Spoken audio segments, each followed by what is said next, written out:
We're going to talk about the transportation revolution here in the United States as part of the Industrial Revolution. Um, this has been a controversial topic from the beginning. You may remember the creation of political parties in this country in the 1890s was due to a split among the founders, probably best represented by Alexander Hamilton on the one hand and Thomas Jefferson on the other. Hamilton favoring industry, Jefferson favoring agriculture. This split continues through the 19th and into the 20th century. The American system, so-called, in the first half of the 19th century, whereby government took a more active role in trying to facilitate commerce in the United States, whether it was digging canals and laying telegraph lines. This American system, of course, tended to follow Hamilton's ideas of using the government to facilitate commerce. This sometimes rankled the followers of Jefferson, who believed the government had no role in favoring one sector of the economy, industry, over another, agriculture. So the transportation revolution in the United States extends over the course of the century, and of course it continues today. But we'll look at specifically at four things. First is and you can see this on your list of images, collection of images that we put together for this course. The Erie Canal. Now this is created in the early 19th century in New York. What it does is connect West New York State along the Great Lakes. It connects this part of the country to the Hudson River. Now, this is significant because Western New York State is very rich in natural resources, fisheries, timber, animal skins, and so on and so forth. Without the Erie Canal, however, getting these products to the market was prohibitively expensive and difficult. So the Erie Canal, in a sense, links together what had been a rich but unproductive part of the country to the market. Now, the Erie Canal itself runs east-west to, I think it runs to Albany, and where it connects with the Hudson River. And then, of course, once you reach the Hudson, you just hang a right, and next thing you know, you're at New York City. Now, once you get your products to New York City, you can get them anywhere. The greatest port on the east coast of the United States, and once you access it, you can access any point on the planet. So the Erie Canal binds upstate New York to the market. The second example is the National Road. And again, you can consult the images here on D2L. You'll notice that it runs from the Chesapeake Bay at Baltimore all the way to the Mississippi River at St. Louis. Think about the time that is going to be reduced in getting products from the Midwest back to the markets in the East because of the existence of this road. Think about how costs are going to be lowered, time is going to be reduced. You're going to see accompanying industry growing up alongside this road to access the easy transportation. You're taking a portion of the country, the American Midwest on the Mississippi, and you're linking it to markets in the East. This has a tendency to bind the country together. It has a tendency to spur commerce, spur industry. It promotes inventions. It produces wealth. And it links the Midwest to the large markets in the East. Our next example looks at a map of the United States. What's the date here? 1870, so this is just after the Civil War.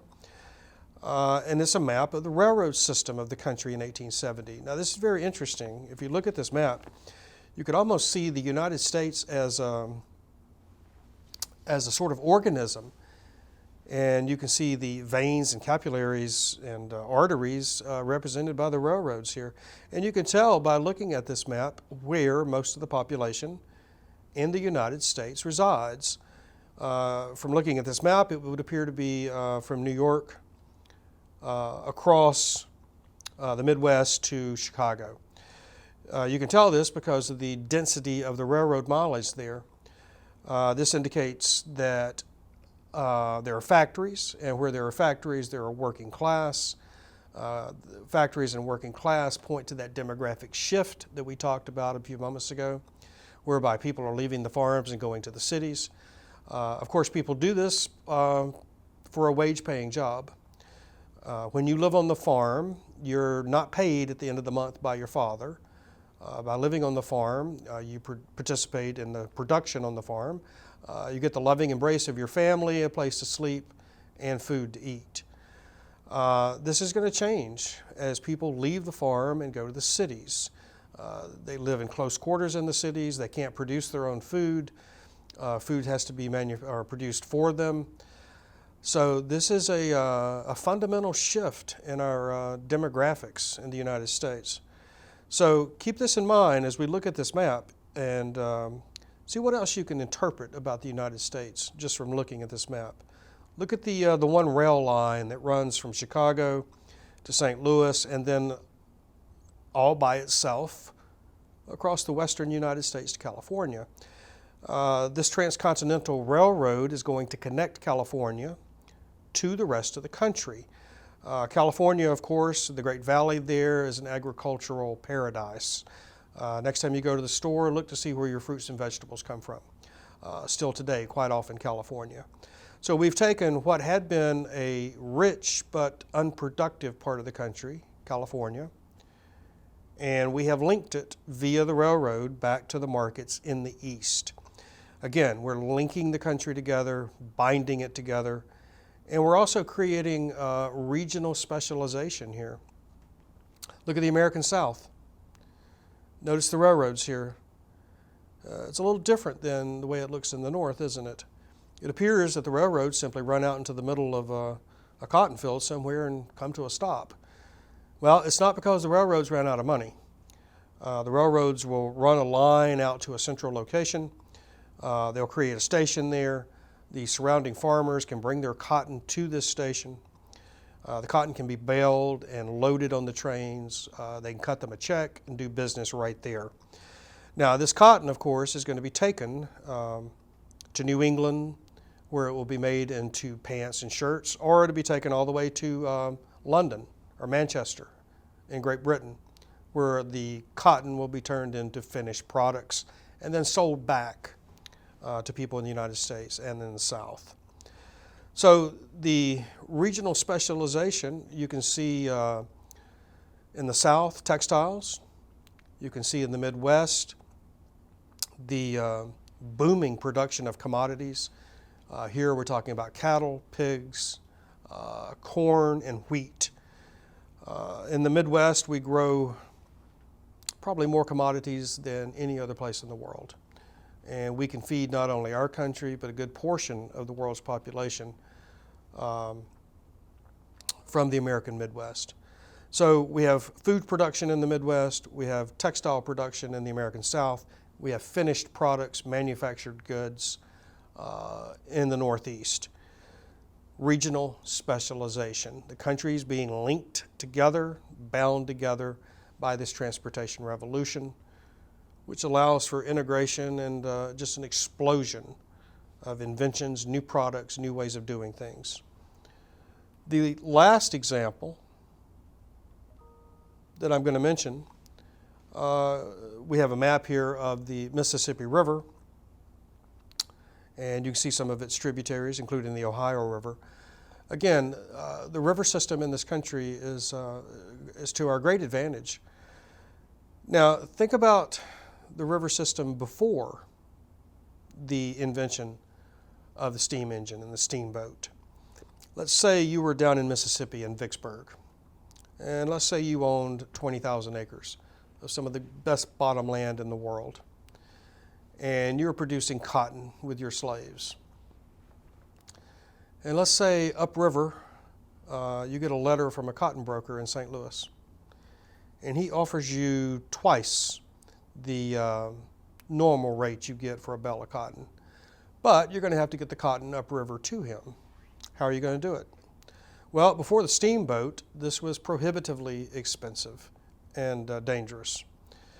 I have seen cases where people tried to load barges with cotton and then tie the barges to teams of mules on both sides of the river, and then try to coax those mules to drag that barge up that river. You can imagine the problems with this as the mules encounter another river or a creek or a swamp or private property or some other obstacle.